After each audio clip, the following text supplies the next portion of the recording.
በቃ ገዳም ውስጥም በጣም አነባለው ባይብል ሚስጥሩ እየገባ ይመጣ መዳን በክርስቶስ ኢየሱስ ብቻ እንደሆነ እንደገና ደግሞ መንፈስ ቅዱስ ወረደባቸው የሚል ነገር ሳነብ አይ ጌታው ይሄ ነገር ይውረድብኝ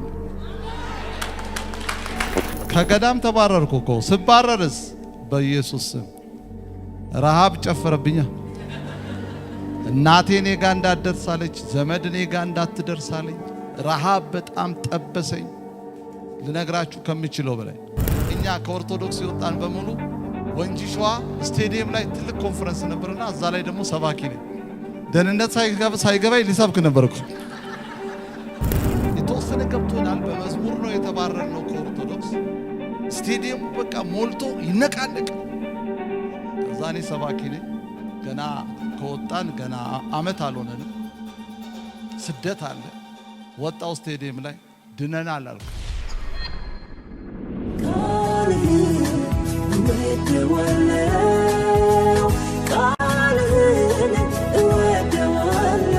እንግዲህ በአገልግሎት የኦርቶዶክሱንም ጨምሬ 38 ዓመቴ ነው በአገልግሎት ማለት ነው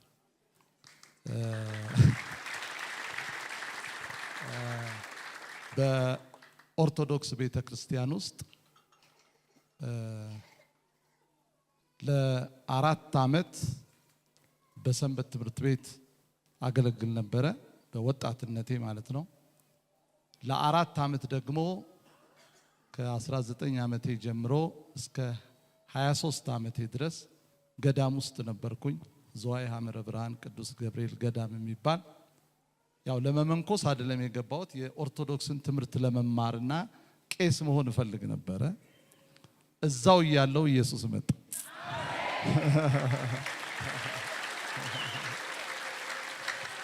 እና እዛው ገዳም ውስጥ ያለው ነው ጌታ በጣም የእግዚአብሔር ቃል አነብ ነበር ወጣቶች በደንብ ስሙ በዛ ሰዓት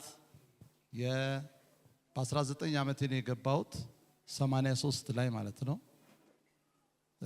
83 84 85 86 ሙሉን አመታት ገዳም ውስጥ ቅዳሴ ማር ነበር ቅኔ ማር ነበር ቅኔ ያስተማረኝ መምህር አሁንም አለ አልፎ አልፎ ደውልለታለሁ እዛው ኦርቶዶክስ ውስጥ ነው ምናልባት ካወቃችሁት መጋቢ ሐዲስ እና እሸቱ መነጽር የሚያደርገው አይነት ስውር ማለት ነው እሱ ነው ቅኔ ያስተማረኝ ድቁና ደግሞ የሰጡኝ አሁንም አሉ አቡነ ቄርሎስ ወልዲያ እና እቀድስ ነበረ በኦርቶዶክስ ቤተክርስቲያን አስተምር ነበር እና መጽሐፍ ቅዱስን ብቻ በጣም አነብ ነበር ሌላ ነገር አላነብ ከዘፍጥረት እስከ ራእይ ከዘፍጥረት እስከ ራእይ ከዘፍጥረት እስከ ራእይ ደጋግሜ እዛው ውስጥ ሳነባው ኢየሱስ እየጎላ መጣ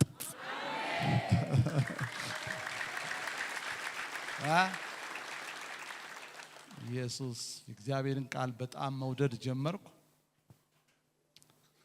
ከ38 ዓመት በላይ የእግዚአብሔርን ቃል እስካሁን እያነበብኩ በጣም የሚገርመኝ ሁሌ አዲስ እና ይሄ መጽሐፍ ሳልጠግበው ነው እንግዲህ ወደ ጌታ የሚሄደው ሁሌ አዲስ ነገር ከውስጡ ይወጣል እና ወጣቶች የእግዚአብሔርን ቃል በጣም አንብቡ ጎልማሶች ማንበብ የምትችሉ በጣም የእግዚአብሔርን ቃል በየቀኑ አንብቡ ከሐሰተኛ ነቢያቶች የሚጠብቃችሁ ከስተት ትምህርት የሚጠብቃችሁ የእግዚአብሔር ቃል ወጣቶች ስፔሻሊ 9ኛ ክፍል ሆኜ ነው እኔ የጀመርኩት ማንበብ ከዘፍጥረት ጀምሬ አንድ ጴንጤ ለከፈችኝ ለሷ ለመመለስ ብዬ ነው እንግዲህ እና አብዛኞቹ ደግሞ የሚገርማችሁ በእኔ የአገልግሎት ህይወት ውስጥ ብዙ ቦታ ነው መሰክረው ትልቅ ኢምፓክት ገና መጀመሪያ የፈጠሩብኝ ለኔ ወንጌል ከመመስከር ጀምሮ ሙሉ ወንጌሎች ናቸው ሁሉ የመጀመሪያ የመሰከሩልኝ የገዛ ጓደኛዬ ነው ምናልባት ታውቁት ይሆናል በቅርብ ጊዜ ልጁ በጣም ታማበት ወንጌላዊ ሳምሶን ሙሉ ወንጌል አገልጋይ ነበርና እሱን እኔ ወደ ኦርቶዶክስ አመጣው ሰንበት ትምህርት ቤት እሱ ደግሞ ወደ ጴንጤ ይዞኝ ሄደ። ገና መጥቶ ወር እንኳን እኮ አልሆነም 2 ወር አልሆነው እሱን ወሰዱት ጴንጤዎች። ጌትዬ ያለኝ ይሄ መንገድ ይሄ ስተት ነው አለ።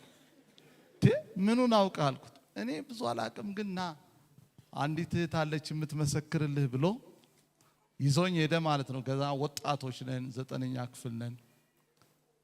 በነግራችሁ ስሟን ታውቃላችሁ። በፊት የሙሉ ወንጌል አገልጋይ ነበረች በጣም ናዝሬት። እኔ ናዝሬት ነው ያደኩት። አሰገደች ትባላለች ካወቃችሁ። እና እሷ ቤት ውስጥ ነበር በድብቅ የምንካፈለው። ለምን እንደመሰክርላችሁ አላውቅም። እኔ ትምህርቴ ሌላ ነው። አንዳንዴ ጥሩ ነው እና መስክሩ፣ ወንጌል መስክሩ። ዝም ብላችሁ እየበላችሁ እየጠጣችሁ እየተኛ እናንተ ቃሉን መስክሩ። ቃሉ ራሱ ይሰራል። ምን እንደሚያመጣ አታውቁ። የሆነ እኮ መድኃኒት ትወስዳላችሁ ወይ ትወጋላችሁ እንጂ ፕሮሰሱ ከዛ በኋላ ራሱ ይሄዳል። እና የእግዚአብሔርን ቃል የሆነ ሰው ከወጋችሁት በቃ ይሰራል። እንደዛ እኮ ነው። እባብ አሁን ይነድፍና በቃ አንተ እንድትወድቅ ወይም እንድትሞት አይታገልም እኮ ጠቅ አድርጎ ይጠፋል። እና ጠቅ አድርጋችሁ ጥፉ። ስራው የቃሉ ነው። እና ያቺ እህት ጓደኞቼ ይዘውኝ ሄዱ። ከዛ አንድ ባንድ ነው የሚገባው። ያው የደርግ ዘመን ነበረ። በጣም ክልክል ነው። በድብቅ ነው የሚገባው። አንዳንድ እያልን ገባን። ከዛ ወንጌል መጽሐፍ ቅዱስ እኔ እንዲህ ከፍቼ አላቅም መጽሐፍ ቅዱስ። እና መጽሐፍ ቅዱስ ከፈተች። በቃ ዘዳግም ላይ ነው ትዝ ይለኛል። በቃ እግዚአብሔርን ብቻ ስለማምለክ ለጣዖት መስገድ እንደማይገባ ለስዕል መስገድ እንደማይገባ እያስነበበችኝ ልክ አይደለም ትለኛለች። ስለማላቅ አዎ አልኩ። እና እኔ ኦርቶዶክስ ነኝ ባንዴ መቀየር አልችልም። በቃ መሰከረችልኝ እና መዳን በኢየሱስ ብቻ እንደሆነ መሰከረችልኝ። በጣም ወጣቶች ነን እና ወጣቶችን አትናቁ። ወደፊት የት እንደሚደርሱ አታውቁ። እና ጓደኞቼም ይሰማሉ ስትመሰክርልን። ሳሎን ቤት ነው። ከዛ ልጸልይላችኋለች። ከኔም ጋር የሄደ አዲስ ነፍስ አለ። ተንበርከካለችው፣ ጸለየችለት። እጅ ጭና ጌታን ተቀበላለችው። ተቀበለ መሰለኝ አላቅም። ብቻ ስትጸልይ አይደለም እንጂ ተንበርክከን እንዲየጸለይን ሶፋ ላይ የኔ ጓደኛ ሳምሶን እንደገና ፋሲል የሚባል አለ። ሙሉ ወንጌል አገልጋይ ነው አንዱ። አሁንም ህሩይ አብሮኝ ተምሯል። ህሩይን ታውቀዋለህ? እሱ አብረን የተማርነው እና እንዲህ ሶፋ ላይ ተንበርክከን ጓደኛዬ እንግዲህ ማቀው ልጅ በልሳን ይጸልያል። እኔ ልሳን አላውቅም። በቃ ማላቀው ነገር ስለሆነ በቃ እዚህ ለካ እያመጡ ነው ሰይጣኑን የሚሞሉት ብዬ ከዛ እኔ በተጠንቀቅ ቆምኩኝ። ከዛ ና አለችኝ። ፈራው። ተንበርከካለች። ተንበረከኩ። እጇን ስትጭንብኝ እኔ ደግሞ በኦርቶዶክስ በተማርኩት መንፈሱ እንዳይገባብኝ መስቀል ሰራው በእጄ። ከዛስ እምዬ ማርያም ሆይ ጠብቂኝ አልኳ።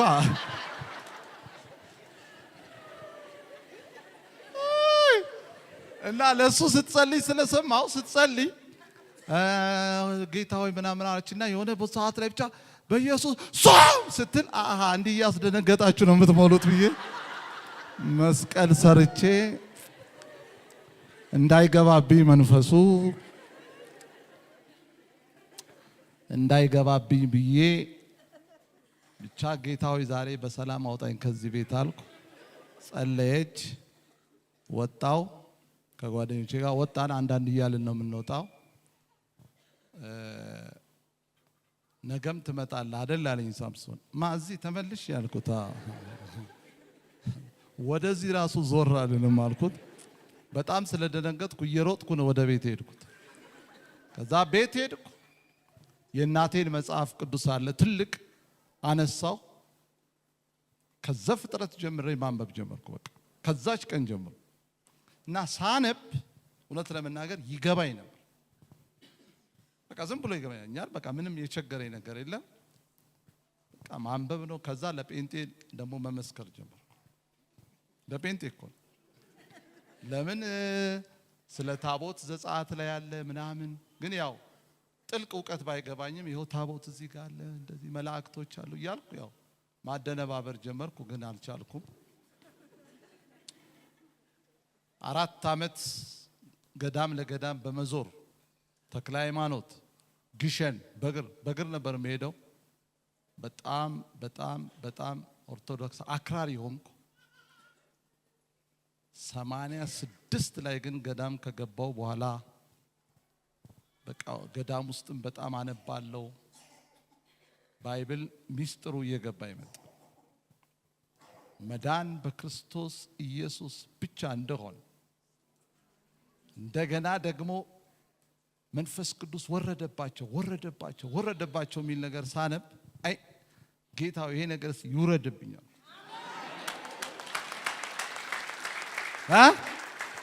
የቶኝ ገዳሞኝ እውነት ነው የምነግራችሁ። በቃ ወረደብኝ። እንደ ሰካራ ማረገኝ። ወጣት ነኝ። በቃ መቅደስ ላይ ሁሉ መስበክ ጀመርኩ። መዳን በኢየሱስ ብቻ ነው አልኩ። በቃ ከገዳም ተባረርኩ እኮ። ስባረርስ በኢየሱስ ስም ረሃብ ጨፈረብኛ። እናቴ እኔ ጋር እንዳትደርሳለች፣ ዘመድ እኔ ጋር እንዳትደርሳለኝ። ረሃብ በጣም ጠበሰኝ። ልነግራችሁ ከምችለው በላይ ቢያንስ ለ4 ዓመታት ከፍተኛ ችግር ውስጥ አልፌያለሁ። በጣም ከፍተኛ ማለት ነው። ግን በዛ ውስጥ ብዙ ትውልድ ጌታ ይሰጠኝ ነበር። ዝዋይ 2 ዓመት ወንጌል የኢትዮጵያ አማኑኤልን ያው ሁላችንም ወጣን። ሻሸመኔ 2 ዓመት፣ ወለጋ 3 ዓመት፣ አዋሳ 23 ዓመት ቸርች ፕላንት በማድረግ በጣም ብዙ ቸርቾችን በመትከል ገጠር ከተማ። በዚህ ህይወቴ ውስጥ ቅድም እንዳልኳችሁ እሷ መሰከረችልኝ። ልክ ከገዳም ስንባረር ዝዋይ ላይ ገና መውጣታችን ነው። የሚያጽናናን የለም እና ወንጌላዊ ታሪኩ ቴዎድሮስ አሁን ፓስተር የሆነው ታውቁታላችሁ። ያው ሙሉ ወንጌል አገልጋይ ነው። ፓስተር መርድ እዛ ሊያገለግሉ አሁን የምስራች ወንጌል በህይወቴ ላይ ትልቅ ተጽዕኖ አድርገዋል። ፓስተር መርድ ስለ መንፈስ ቅዱስ ሲያስተምርና ታሪኩ በመገለጥ አጋንንቶችን ሲያረግፍ ስቴዲየም ውስጥ ቁጭ ብዬ ካፈል ነበር። ጌታ ሆይ አልኩት፣ ካገለገልኩ አይቀር እንደዚህ ያርገኝ አልኩት።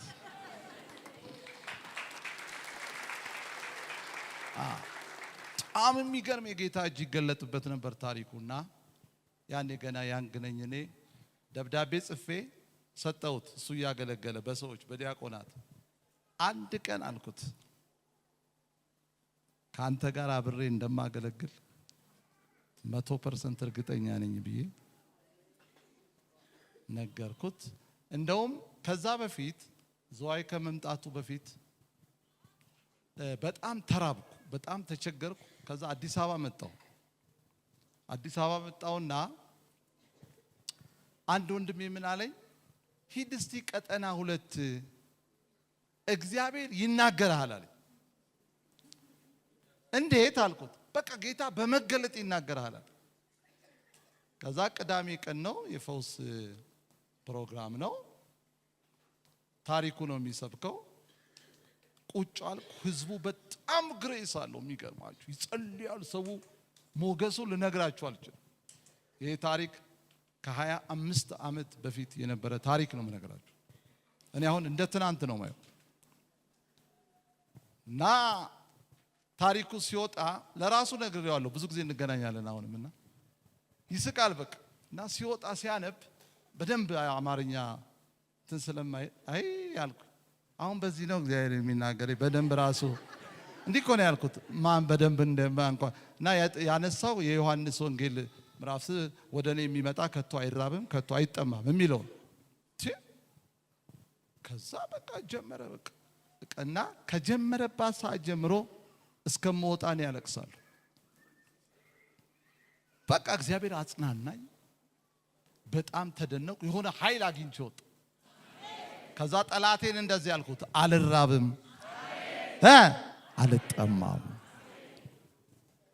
ከዛ በቃ በዛ መንፈስ ኃይል ከዛ ደግሜ እንደገና ማክሰኞ ቀን ሄድኩ። አሁን ያሬድ ጥላሁን ነበር የሚያስተምረው። ያሬድ ጥላሁን ደግሞ የሚያስተምረው ስለ ደህንነት ነበር ይዛቀ እና ባለፈው አሜሪካ ሲሄድ ኤርፖርት ውስጥ ቁጭ ብዬ ለያሬድ ጥላሁን ስመሰክርለት ቀኑም ደብተሩም አለ ደግሞ እንዲህ ብለህ ስታስተምር ስለው በቃ ተደነቀ። ያን ቀን ነው የዳንኩት አልኩት። ደህንነት ደግሞ በደንብ የገባኝ ይዛቀ እና ያሬድ ጥላሁን ስለ ደህንነት አስተማረኝ። በአንድ ቀን ገባኝ ደህንነት። ምን አልኩኝ? ድኛለሁ በአንድ ቀን በቃ።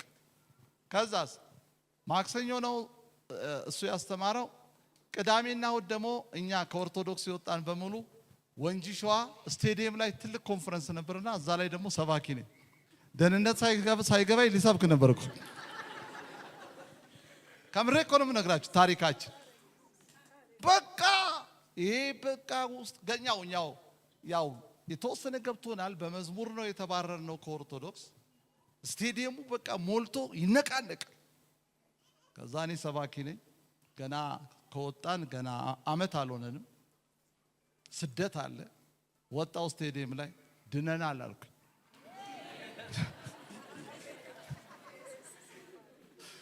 በቃ ድነናል ብዬ ሰበኩ። በጣም ብዙ ሰዎችን ጌታ እንዲቀበሉ ጠራን። መጥራት ሁሉ ጀመርን።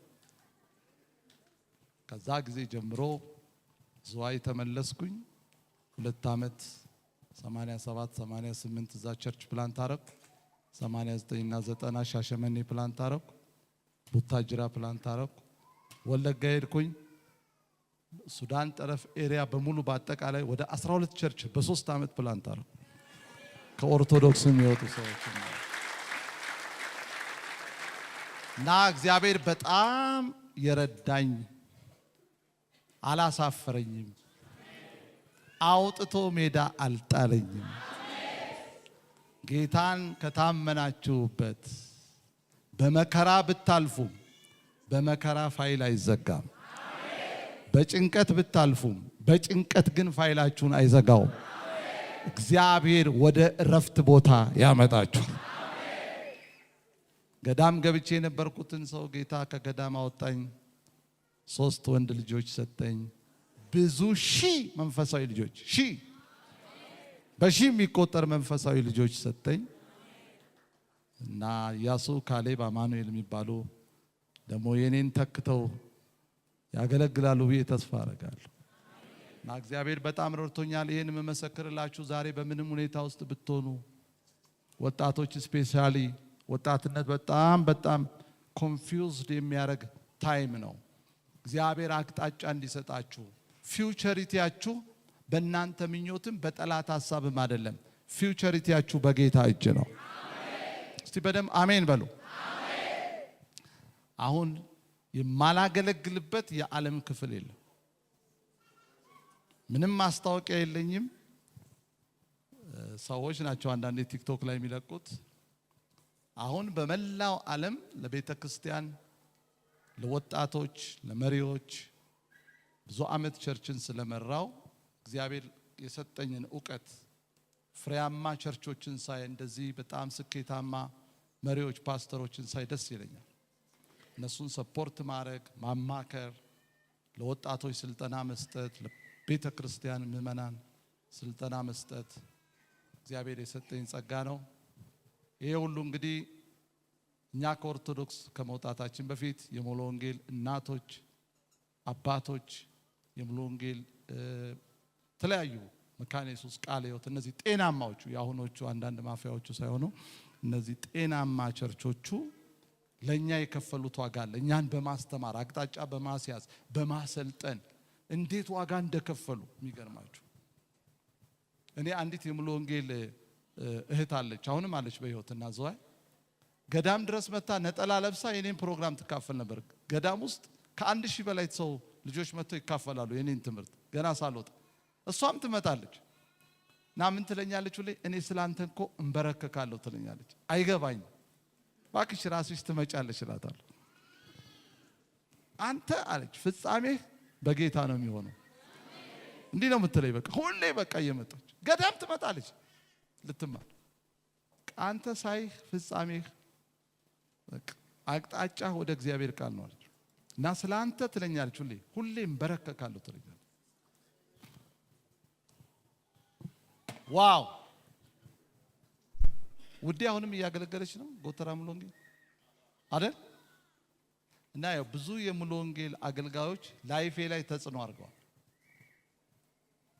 ቅድም ከዘረዘርኩላችሁ እነ ፓስተር መርድ፣ እነ ያሬድ ጥላሁን፣ ታሪኩ ቴድሮስ፣ አሰገደች በመመስከር ሌሎቹ በመጸለይ እና እኔ ራሴ ሙሉ ወንጌል ሳልሆን አልቀርም ሳይው ራሴ አሁንም በጣም ነው ማገለግለው በሙሉ ወንጌል ቸርችና ውዴ እግዚአብሔር በውዴ በኩል ያደረገውን ልመስክርላችሁ ይጠቅማችኋል። እና ተሰደን ከኦርቶዶክስ ወጥተን ያው በረሃብ ውስጥ ነኝ፣ ችግር አለ፣ ገንዘብ የለኝም፣ ማንም ዘመድ ቤተሰብ አንድ አጠገባችን እንዳንደርስ በዘራችን የሌለ ነገር ብለው በቃ ተገፍቻለሁ። ረሃብ ልነግራችሁ አልችልም። ቁርስ አልበላም፣ ምሳ አልበላም፣ ራት አልበላም። እውነት አንዴ ደግሞ 2 ቀን ሙሉ አልበላው 48 ሰዓት በጣም ራቤ መንገድ ላይ ሁሉ ለመውደቅ እንገዳገድ ነበር። ከዛ ዘዋይ ነውና እየሄድኩ ወደ ቤት እየሄድኩ ነው፣ እርቦኛል። በቃ እኔ ይህን ከተማ ጥዬ ልሂድ። እንደገና አብረውን የወጡ ሰዎችም ከኦርቶዶክስ ግማሾቹ በቃ ወደ ኋላ ተመለሱ። ጥቂት ልጆች ቀሩ። በቃ እና ተስፋ ቆርጬ ወደ ቤት እየሄድኩኝ እያለ ልክ 12 ሰዓት አካባቢ ነው። መንታ መንገድ ነው። ወደዚህ ሙሉ ወንጌል አለ በስተግራ፣ የኔ ቤት ወደ ቀኝ ነው። ልክ መስቀለኛው ላይ ስደርስ እኛ ደግሞ ጴንጤዎች ጋር አንገባም። ለምን ጴንጤ ሆኑ እንዳንባል አንቀራረብ።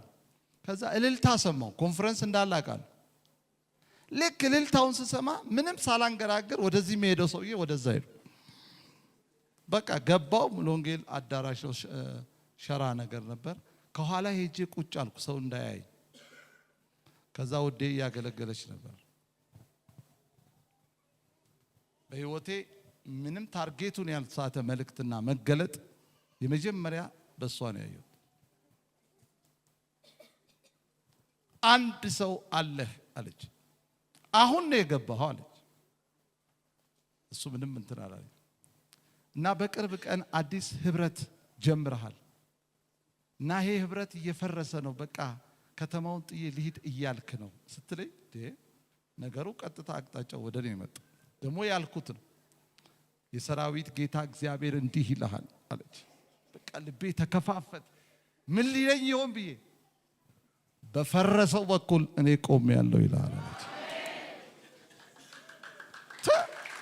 ሃሌሉያ! ከምሬ ነው የምነግራችሁ። ትንሽ ድምጿን ትጨምርልኝ፣ በጣም ትንሽ ጉልበት እንዳላወጣ። የሁላችሁ ያ መልእክት ሲመጣ የሆነ እሳት ላይ እንጂ ወረደ። እንደዛ ልቤ የተሰበረ ሰውዬ የሆነ ኃይል አገኘ። በፈረሰው በኩል እኔ ቆሜያለሁ ይልሃል ጌታ። እችን ህብረት ያወጣኋት እኔ ነኝ። ትበዛለች በከተማው ላይ ታላቅ ቸርች አረጋታለሁ አለ። አሁን እዛ ከተማ ላይ ታላቅ ቸርች እሷ ነች። በጣም ትልቅ ቸርች ነው። እዛው ጸናው። 2 ዓመት አገልግዬ ወጣሁ። ጌታ አጸናኝ። ከዛ መልእክት በኋላ ሰዎች በቃ መዳን ጀመሩ። እጥፎንን በቃ 100 200 መግባት ጀመሩ። እና እግዚአብሔር ያን ሁሉ የረሃብ የማጣት የችግር ዘመን አሳልፎ ችግሮቼን ሁሉ ታሪክ አርጎ ዛሬ ደግሞ በረፍት አገለግላለሁ።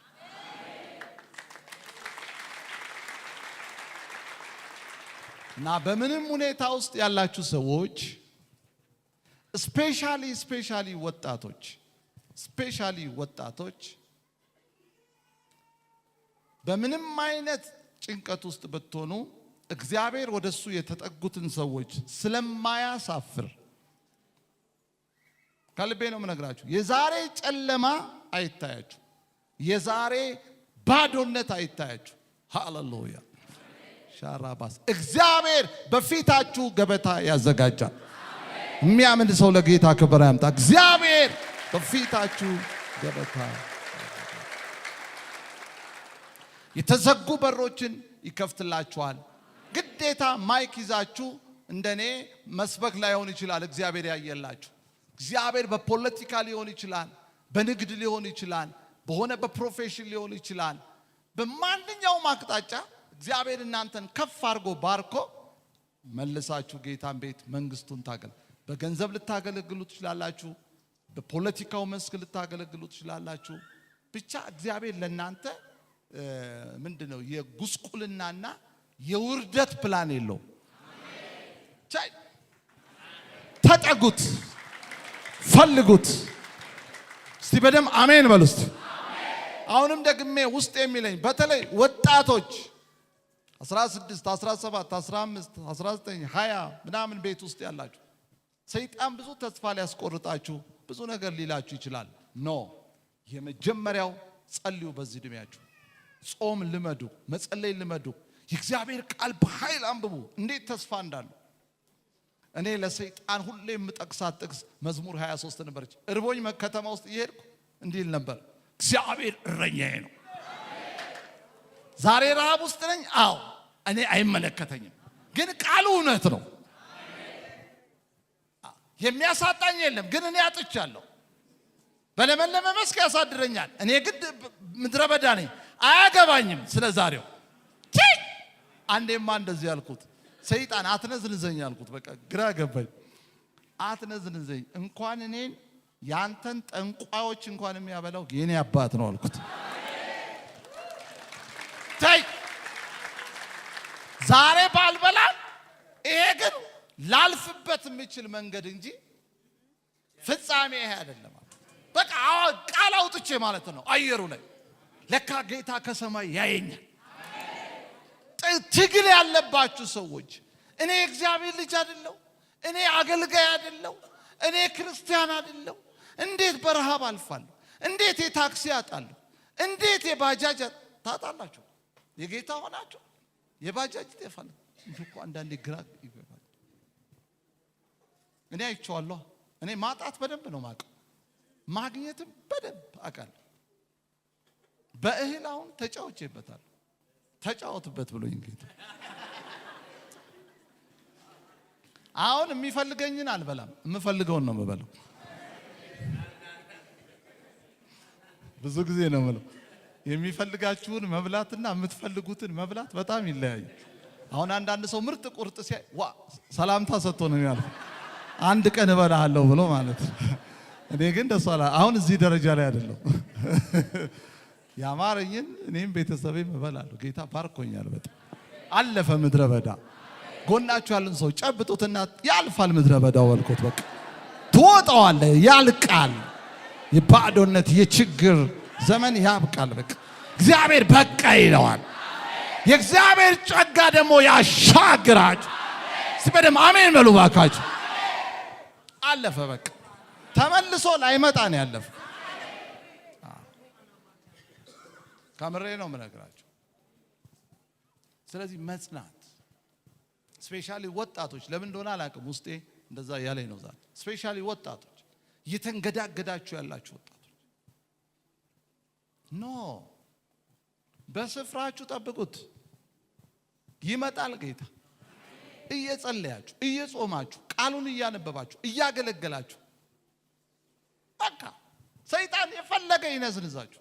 እኔ በጣም ብዙ ታሪክ አለኝ፣ ያው እየጻፍኩት ነው ለብዙዎች መማሪያ እንዲሆን፣ ለብዙዎች ተስፋ ለሚቆርጡ ልጆች ትምህርት እንዲሆን ማለት ነው። እግዚአብሔር የሚያነሳ እጅ አለው። እስቲ በደም አሜን በሉ እስቲ። ዛሬ እርግጠኛው ልንገራችሁ፣ አንድ መንፈስ ይገባባችኋል። ቻራ ፓካላ ባሲያ ቶራ ፓካላ ዲያስ። ቅድም እህቴ ስትዘምር መዝሙሩ ተባረኪ በጣም ሶ ወንደርፉል በጣም ደሞ እርጉዝ መሆንሽን እኔም አላወኩም እሱ ሲል እና ባውቅ ኖሮ እኔ እንደዚህ አላዘልልሽም ራስ ፈራለሁ አንዳንድ እና ስትዘምር መዝሙሩ ከዛሬ ከመልእክቴ ጋር ይገናኛል። ሁሉን ይችላል በኔ ላይ ይችላል በኔ ላይ የነፍሴ ጌታ አይደለም ወይ ይችላል በኔ ላይ እስቲ በሉት ሁሉን ይችላል በኔ ላይ ይችላል በኔ ላይ የሕይወቴ ጌታ አይደለም ወይ ይችላል በኔ ላይ በጣም ነው ነፍሴ የተነካችው መዝሙሩን አውቀዋለሁ ግን ከመልእክቴ ጋር ተገጣጠመ አንድ ነገር ልንገራችሁ በእናንተ የሚሰራ እሱ ብቻ ነው ዛሬ እኔ የሚል ማንኛውም የለበሳችሁት ካባ ይወልቅ ምንም ሁን ማንም ሁን ባንተ የሰራ እሱ እንጂ አንተ አይደለም ልንገራ እቺ እኔ የምትል ነገር ውስጣችሁ ዛሬ እቺ እኔ የምትል እቺ የሐሞት ጠጠር ዛሬ ትወጣለች አንዳንድ ሰዎች በጣም ደፋር ሆነው ቸርች ውስጥ እኔ እኮ ለዚህ ቸርች የጀርባ አጥንት ነኝ ይላል ጀርባ በስመ አብ ወወልድ ወመንፈስ ቅዱስ እኔ የሚሉ ሰዎች ቸርች ውስጥ ጤነኛ ራሱ አይደሉም ሁልጊዜ ጌታ ነው በሉ ሰዎች ከፍ ሊያደርጓችሁ ሲሉ ጌታ ነው አንተ እኮ ምናምን ልዩ ነህ ሲሉ ኖ እኔ ልዩ አይደለሁ አንድ ነገር ቁርጣችሁን ወቁ ዛሬ 1% እንኳን የእናንተ አስተዋጽኦ እንደሌለ ታውቃላችሁ እግዚአብሔር በአንተ መዋጮ አይሰራም ብቻውን እስቲ የገባችሁ በደም አሜን በሉ እስቲ ራማ ካላዲያስ እግዚአብሔር እዚህ ጥግ ዕውቀት ላይ እስክትመጡ ድረስ በደንብ አድርጎ ያሻል አቅምህን እስክታውቅ ጀግንነት እኔ እኮ ጀግና ነኝ የምትለው ነገር ሙልጭ ብሎ ከውስጥ ታጥቦ እስኪወጣ እንደ ሙሴ እኮ በቃ ጀምሮ ነበር በቃ ነፃ ለማውጣት አሳያለሁ አለው 40 ዓመት ነው የታሸው በኢየሱስ አልወጣ ብሎት ጀግንነቱ አማጺ ኃይል ለማቋቋም ሁሉ አስቡ የለበቅ 40 ዓመት ያንን ይሄ ዘረኝነቱን ያንን በቃ ይሄ በቃ አደገኝነቱን ጨረሰው እግዚአብሔር 40 ዓመት ልክ ዜሮ ሲገባ መጣ ጌታ አሁን ነው ባንተ ምሰራው ሲለው አይ በሌላ ሰው ላካል ተስፋ ቆርጧል አለቅ በዛ በወጣትነት በዛ በምን ተከተክበት ጊዜ አትመጣም ነበር ነው አለ እግዚአብሔር አሁን አልቀሃል አይደል አዎ አሁን ግን ባንተ ሰራለሁ ስለ እግዚአብሔር ክብር ሻራፓ ካላባስ በደም ለጌታ ክብር ኢየሱስ ያድናል ሃሌሉያ ድጋሚ እንደምመጣ በጣም ተስፋ አደርጋለሁ